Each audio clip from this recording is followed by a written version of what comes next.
Meu pai foi uma pessoa de origem humilde. Ele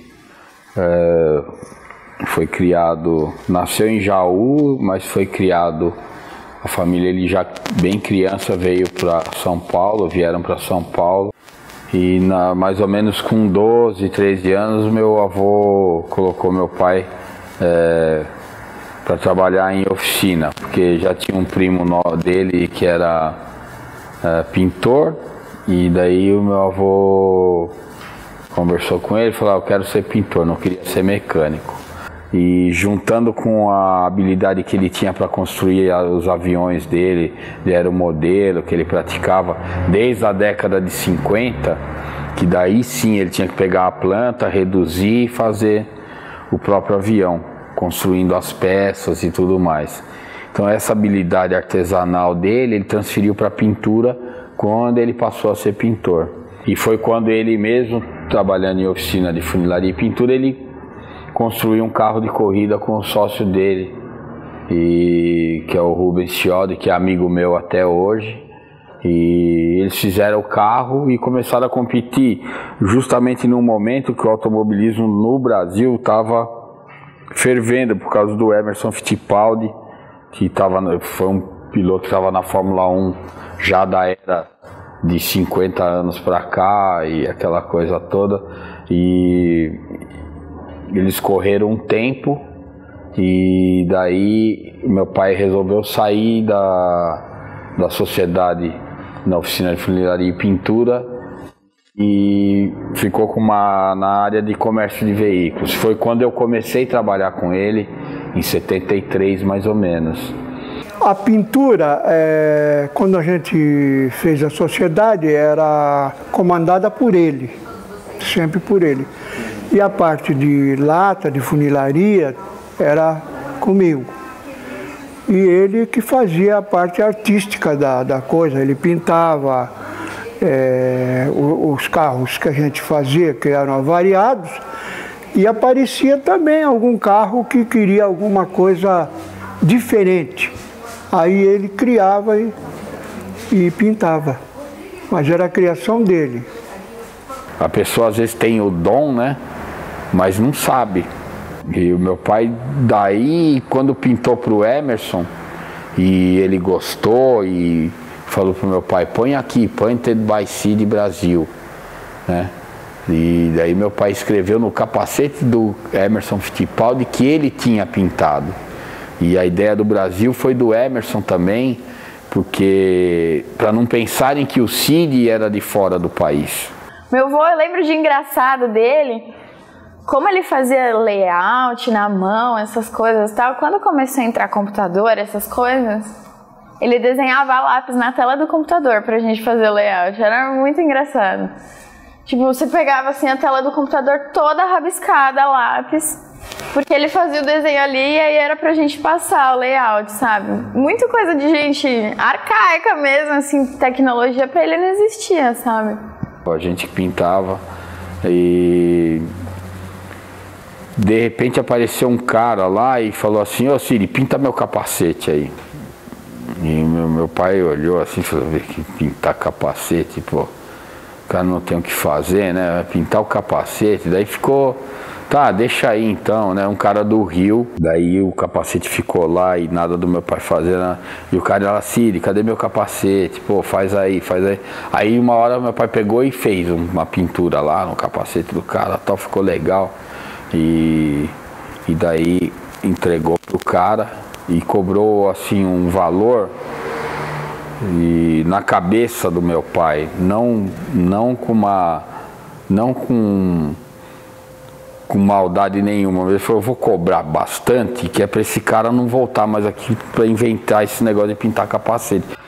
Aí cobrou lá a exorbitância na cabeça dele do número que ele achou, e o cara pagou e foi embora hiper feliz.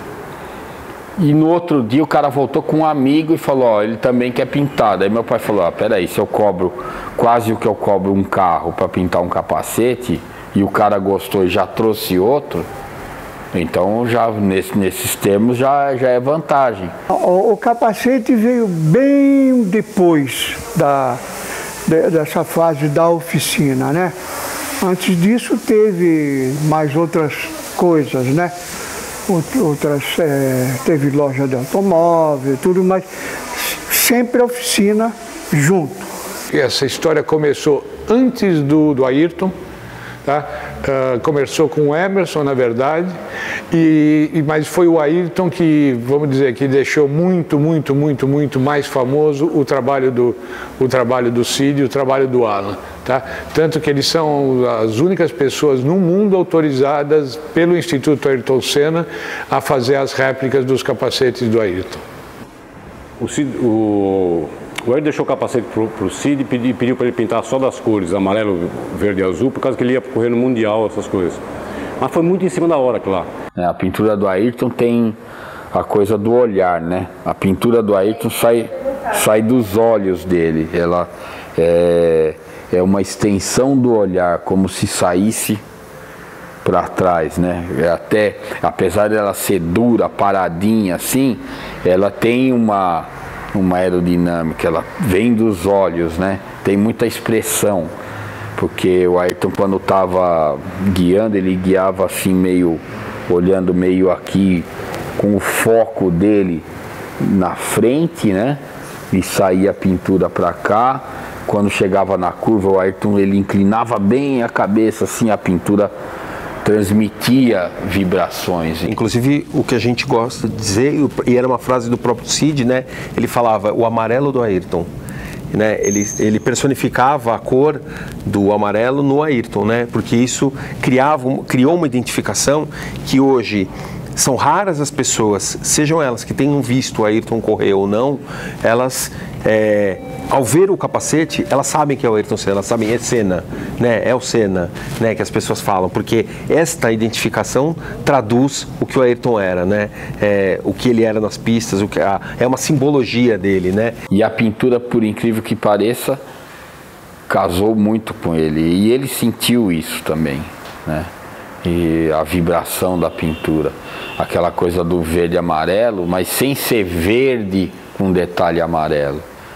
Ela era quente, era amarelo com detalhe verde e azul. O Ayrton tinha uma relação, era uma parte do corpo dele, né? O capacete, o carro, era uma extensão do corpo dele, né? E o capacete fazia parte do Ayrton. Coisa meio assim, os cavaleiros medievais tinham aquele elmo, né? A armadura, o elmo. O piloto de Fórmula 1, ele tem o capacete como a marca dele, entendeu?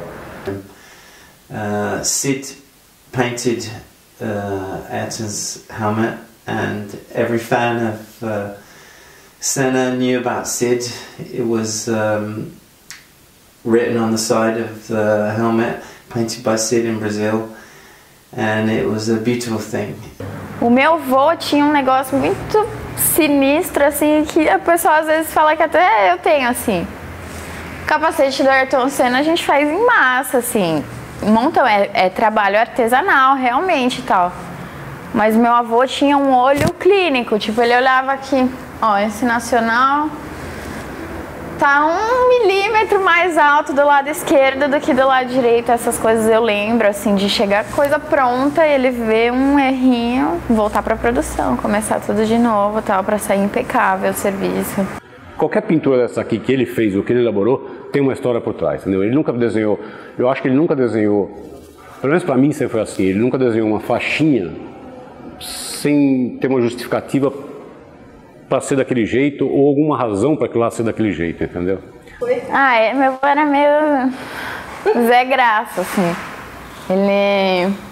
Diversas situações, eu era pequena, ele me contava umas histórias, eu lembro de uma vez que a gente saiu, ele contou uma história de terror, assim, absurda. E beleza, boa noite, me deixou em casa, assim, meu pai ligou de madrugada, louco da vida. O que você fez com a minha filha, que ela não dorme e tal, não sei o que, ele gostava de dar susto. Meu pai era dono de material de construção, não tinha muito como me dar essa pintura de capacete, mas eles vendo tudo aquilo que eu fazia no kart, eles doaram para mim a minha pintura, dizendo que se eu ganhasse lá fora, eu ia poder pagar tudo aquilo que estava sendo precisado, né, que precisava pagar por aqui.